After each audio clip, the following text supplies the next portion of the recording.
नमस्ते दोस्तों। आज इस वीडियो के माध्यम से मैं आपको हिप जॉइंट या तो कूल्हे के जॉइंट की आर्थ्रोस्कोपी किस तरह की जाती है उसके बारे में बताऊंगा।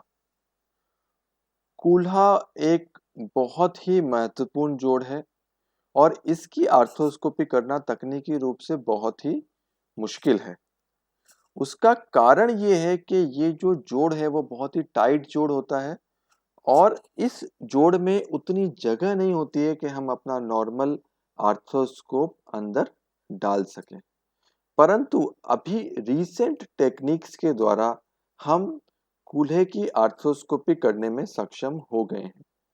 इसके लिए हम कैनुलेटेड इंस्ट्रूमेंट का प्रयोग करते हैं।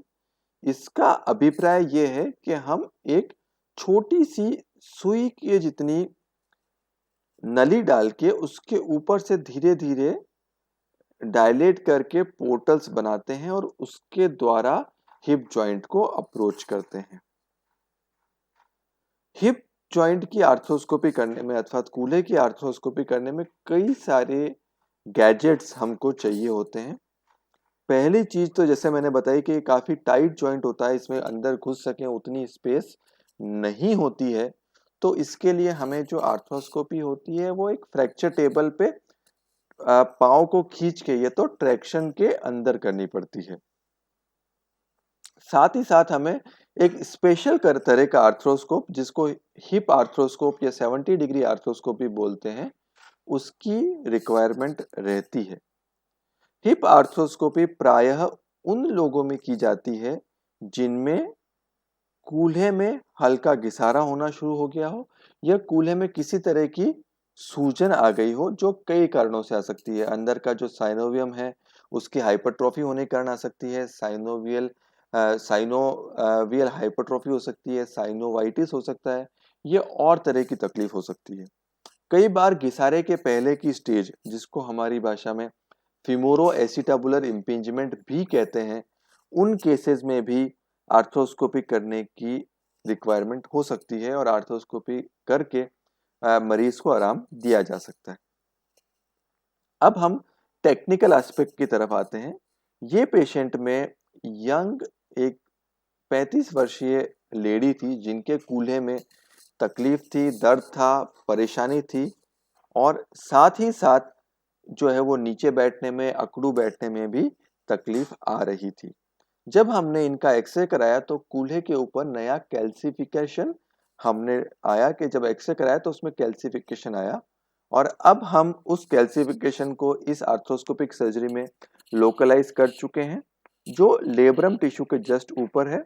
और अब हम हमारे स्पेशल डिवाइस को जिसको हम रेडियो फ्रीक्वेंसी डिवाइस बोलते हैं उस डिवाइस के द्वारा उस कैल्सिफिकेशन को निकालने की, हटाने की प्रयास कर रहे हैं और हम धीरे धीरे इस कैल्सिफिकेशन को पूरा हटा देंगे। ये कैल्शियम के डिपॉजिट्स जो होते हैं काफी पेनफुल होते हैं और ये दोनों तरह से इसके कारण सूजन भी जाती है और ये स्पेस भी ऑक्यूपाई करते हैं जिसके कारण से आपके लेब्रम और उसकी जगह पे इन्फ्लेमेशन हो जाता है, सूजन आ जाती है और पेशेंट को काफी अधिक दर्द महसूस होता है। इसी तरह की तकलीफ कई बार हमको कंधे के अंदर भी मिल जाती है जिसको हम कैल्सिफिक टेंडिनाइटिस बोलते हैं और ये कैल्शियम डिपॉजिट्स हटाने के काफी अच्छे रिजल्ट्स हमने देखे हैं। एक बार हमने इस कैटिलेज को, इस कैल्शियम को हटा दिया तो उसके बाद अगर हमें जरूरत लगती है तो जो लेब्रम टिश्यू होता है उसको हमें रिपेयर करने की भी आवश्यकता पड़ती है और अगर ऐसा होता है तो हम उसको स्पेशल डिवाइस के द्वारा रिपेयर कर सकते हैं। कई केसेस में हमें जो हड्डी है उसको भी घिसने की रिक्वायरमेंट होती है जिस प्रोसीजर को कैम रिसेक्शन प्रोसीजर बोलते हैं, जिसको कैम रिसेक्शन प्रोसीजर बोलते हैं और उसमें हम कई बार पिंसर रिसेक्शन, कैम और पिंसर दोनों रिसेक्शन करते हैं। यहाँ आप वीडियो में देख रहे हैं कि हम इस प्रोब के माध्यम से जो कैल्शियम अंदर पॉकेट में है, जो लेब्रम के पीछे का एक पॉकेट बना हुआ है और वहां पे कैल्शियम का सारा डिपॉजिट है, उसको हम प्रोब से निकाल रहे हैं और वो जो कैल्शियम है वो अगर हम प्रोब से निकाल देते हैं तो ये काफी आसान हो जाता है हमारे लिए उस जो लेब्रल टिश्यू है उसको एड्रेस करना, और अगर वो लेब्रम में कुछ इंजरी है या लेब्रम फटा हुआ है तो हम उसको स्पेशल टेक्निक के साथ रिपेयर भी कर सकते हैं। खास देखने वाली बात यह है कि ये पूरी की पूरी सर्जरी हम ट्रैक्शन के अंदर में करते हैं, तो अभी भी पेशेंट जो है वो ट्रैक्शन टेबल पे ही है, और जैसे हम पूरा का पूरा हमने जब कैल्शियम निकाल दिया है तो उसके बाद ये लेब्रम जो है वो काफ़ी फ्री हो जाता है और काफ़ी अच्छे से हम उसको मोबिलाइज लेब्रम को अच्छे से कर सकते हैं। अब जो लेब्रम का टेयर हो गया है उसको हम आइडेंटिफाई कर रहे हैं, और हम स्पेशल डिवाइस को, जिसको पेनिट्रेटर बोलते हैं, उसके द्वारा हम ये जो टेयर हो गया है इसको एड्रेस करेंगे। अभी जो आपको स्ट्रक्चर दिख रहा है इसको हम एलिवेटर बोलते हैं, पेरियोस्टम एलिवेटर या एलिवेटर बोलते हैं।